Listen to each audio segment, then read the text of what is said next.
Sinabi ni Kong Rog kanina, there were blanks in a draft. Natural. Para lang yan, gumawa ka ng schoolwork. Meron akong kaibigan nilagay niya sa analogy na gumagawa ka ng schoolwork, hindi pa, pagka inuumpisahan mo yan, nag-iiwan ka pa ng blanco, pero pagdating mo na, pag sinubmit mo na yan sa teacher, syempre, wala kang sinusumiting may kahit anong blanco. Okay mga kababayan, eto na naman ako. Eto ha, yung sinabi ng kongresista na si Zamora, parang si Zamora ata yan, no?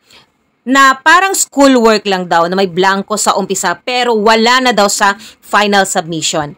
Parang gusto niyang i-justify na okay lang na may blanco sa BICAM dahil daw sa final version. Kompleto na daw ito. Pero ang tanong, totoo ba yan? Diba? Kapag may project, ipapasang schoolwork, hindi naman dapat blanco ang mahalagang bahagi nito. Oo, pwedeng may draft o outline, pero dapat may laman at malinaw na direksyon bago ito ipasa, di ba?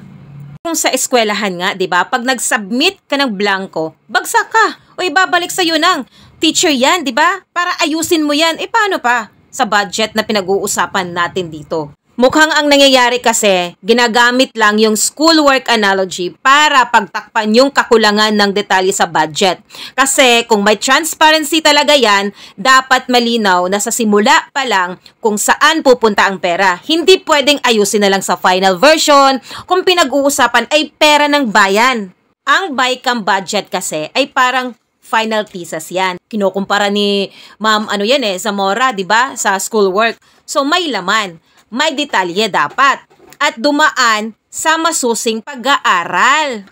Ang problema, parang sinasabi nila no okay lang na may blanco kasi pagdating sa teacher o final approval, wala namang blanco yan. Pero ang tanong, sino ang teacher? Ang taong bayan ba? Kasi kung tayo ang teacher, bakit hindi natin nakita o masilip man lang ang mga laman bago ipasa? Parang gusto nilang ipasa ng palihim, tapos bahala na tayo o resulta, di ba? Ang budget kasi ay parang resibo ng gobyerno sa taong bayan.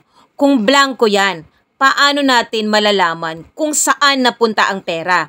Paano kung may ghost projects? Paano kung may pondo na pang suhol o pang eleksyon? Kaya kung pangangatwiran na okay lang ang blanco sa simula, sabaw yan, Ma'am Zamora.